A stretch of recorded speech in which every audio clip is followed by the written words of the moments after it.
আমরা গতকালকে আসরের পর এক মহিলার জানাজা দিলাম এই মাঠে, আর আজকে 10টা বাজে এই মহিলার জানাজা। এই জানাজাগুলো আপনি আমাদেরকে কি শিক্ষা দেয়? খালি আসা আর যাওয়া না, কথা বল না। না না না, এর ভিতরে কি পরিবর্তন নাই? অবশ্যই আছে, অবশ্যই আছে। পরিবর্তন হলো গুনাহ ছেড়ে দেওয়া, হালাল হারাম ভেদ বিচার করা, মিথ্যা ছেড়ে দেওয়া, সত্য কথা বলা, সুন্দর আচার আচরণ করা, হিংসা অহংকার, জিনা বেবিচার, মানুষের সাথে সৎ আচরণ করা, আর হারাম কাজ থেকে দূরে থাকা। এটাই আমাদেরকে শিক্ষা দেয়। আমি যতটুক জানি এই মহিলাকে আমি কোনোদিন দেখিও নাই, আর এই মহিলাকে আমি চিনিও না। তো দোয়া চাইছে বাবুল ভাই, আর মসজিদে যারা যাইতো তারা দোয়া চাইতো। বিশেষ করে 2 জন মহিলা গুরুতর অসুস্থ হয়ে পারি। এর মধ্যে বাবুল ভাইয়ের এই পরিবার আর বাসির ভাইয়ের একটা পরিবার। তো আমাদের কাছে কিছুদিন আগেও দোয়া চাওয়া হয়েছে, আমরা দোয়া করেছি।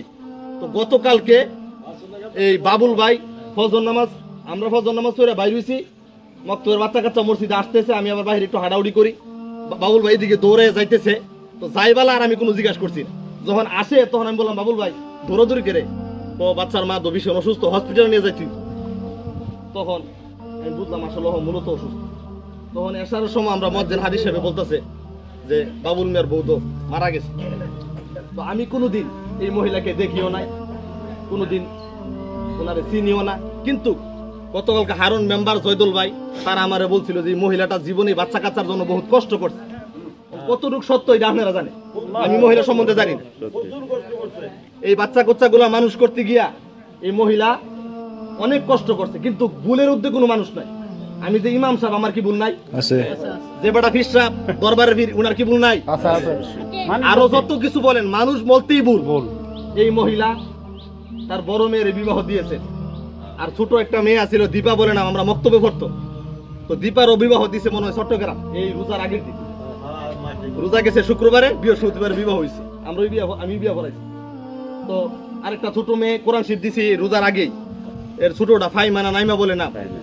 আর কুলে একটা ছেলে আছে বাবুল ভাই। তো আসলে ছেলেটার দিকে তাকাইলে ওই যে হাদিস সাহেব বলছে, আল্লাহর সিদ্ধান্ত ওই সিদ্ধান্ত, আর কোনো সিদ্ধান্ত নাই। আমাদের আপনার আমার আফসোস আর কোনো কাজ হইতো না, কি ফিরাই আবার ওনারা আনতে পারাম না। এটাই জীবন। আচ্ছা, এই বাচ্চাগুলা এতিম হয়ে গেল, সংসার জোড়াই দিয়ে গেছে, নেক্সটে যে আসবে সে শ্যামকার বুক করবে, কিন্তু ওনার স্মৃতিগুলা রয়ে যাবে। কি কথা বলেন না? ঠিক ঠিক। আজকে মেয়েগুলা বুঝতেছে মা কি জিনিস, এটাই জীবন। এই মহিলা জীবনে অনেক কষ্ট করেছে, আমি শুনেছি আমার মুসল্লিরা বলছে, বা অনেকে আমার কাছে বলছে, আমি তো চিনি না জানি না, কোনোদিন দেখিও নাই, কিন্তু বলছে এই পরিবার ঘর দরজা নিজের ছেলে মেয়ের জন্য নিজের জীবনটা ত্যাগ দিয়ে গেছে। আজকে আমার কাছে আপনারা বলেন, ওনার ছেলে মেয়ে, ওনার স্বামী মনে ওনার কবর যাইব কি? কুদ্দুরের জন্য কি বাবুল ভাই কবর শুইতো না? না, ওনার ছেলে মেয়ে কার জন্য করলে? আমার কথাটা বুঝে আসেন, নেগেটিভ নিয়ে না পজিটিভ রাখেন। এখন এই অল্প সময়ের জন্য একটা সেকেন্ড ওনার কবর যাইতে কেউ রাজি না, যাবে না। আর এবেন এখন যদি বলি বলে আজকে ওনার লাশটা দাফন করতাম না, আগামীকাল করাম, কথার কথা আর কি। আপনারা কয়েকজন ওনার সাথে বাড়িতে লাশটা রাখার পরে কতজন পাহারা দিয়ে দেখবেন, একটাও দ্বার কাছে আইতো না। কথা কন না? ঠিক ঠিক। আপনার নিজের ছেলে সন্তান আরো যত আবেগ বলেন, কেউই দ্বার কাছে আইতো, তার মানে বুঝবেন দুনিয়াটাই দুকা। দুনিয়াটা কি কত দিতারবেন, খাওয়াইতারবেন তৎক্ষণ বালা। একদিন দিছেন না, দেখবেন 5.5 বছর শেষ। তো আল্লাহ বলছেন, বান্দা আমি তো তত্ত্বে এত চাই না, তুই আমার একটা শেষ দানা দিবি। সুবহানাল্লাহ কোন না? সুবহানাল্লাহ। তৌফিক থাকলে হজ করবি, আর 5 ওয়াক্ত নামাজে গিয়ে আমার একটা শেষ দানা দিবি। আর কি কাম তোর? উচ্চ কাম নাই। তুই হুদা ফজর জোহর আসর মাগরিবে গিয়ে একটা শেষ দা দে, আর হালাল হালাম জিনিসটা বাচ্চা চলবি, আর সৎ আচরণ করে মানুষের সাথে চলবি। 2-3টা কাজ দিয়ে কবর দেখবি যে তোর সব মাপ। সুবহানাল্লাহ কোন না? সুবহানাল্লাহ। এই কারণে এটাই হলো জীবন। এই মহিলা কষ্ট করে গেছে, আজকে এই কষ্টের সাথীর ভাগ কেউ নিতে রাজি না।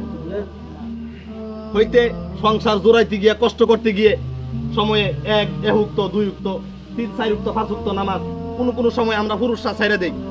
বিল্ডিং করতে গেলাম, বাড়ি করতে গেলাম, গাড়ি করতে গেলাম, সব করতে গেলাম, কিন্তু নামাজের কোনো খবর নাই। মহিলারাও ইভেন থাক করতে গেলে, দান, এই জমি জমা কাজ করতে গেলে অনেক সময় নামাজ ছুটে যায়। এখন এই নামাজের যে দায়িত্ব আছে, এই দায়িত্বর ভাগিদার কিন্তু ছেলে মেয়েও নেয় না, স্বামীও নেয় না, কোনো কিছুই নেয় না।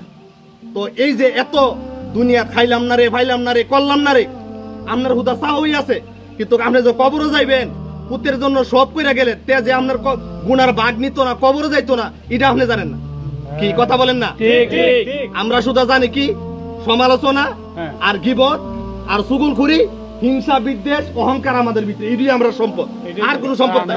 না, কি কথা বলেন না? ঠিক ছেলেরে বিল্ডিং করে যাইতে পারলে আমি সার্থকতা, পুতের যদি জায়গা জমি করে যেতে পারি আমার জীবনটা সার্থক। অথচ পুত্রা যে হুক তো নামাজ পড়ে না, এবার আর এটা গেত নাই। কথা বলেন না? ঠিক। এই কারণে আজকে এই জানাজা থেকে শিক্ষা নেন, আল্লাহ তাআলা যেন যতদিন বাঁচিয়ে রাখে অন্তত পক্ষে নামাজ জাবাজান ছাইরেন না। যত কষ্ট করুন, নামাজের ওয়াজ আর কত করাম কর, শুক্রবারে জানা যায় এখানে সেখানে বলি, এরপরও আমরা মনটা পরিবর্তন হয় না।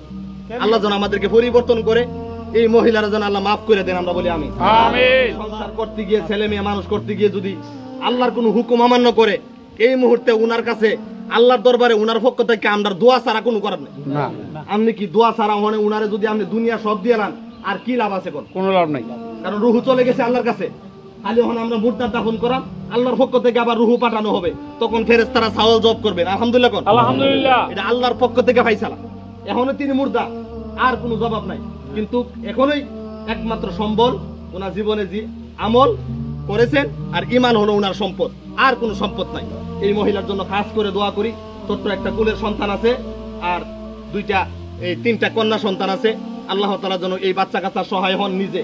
আমাদের নবীজি তো এতিম আছে, বহু সাহাবারা তো এতিম আছে, তো এতিম হলেই মন ভাঙ্গা যাবে না। আল্লাহর সিদ্ধান্ত যদি চূড়ান্ত হয়ে থাকে, আল্লাহ যদি মহিলাকে মাফ করে, এটাই সার্থকতা। কি কথা বলেন না? ঠিক ঠিক আপনি 100 বছর হায়াত পাইছেন, আল্লাহ আমাদের প্রতি রাজি খুশি না, আমাদের হায়াতের কোনো দাম নাই।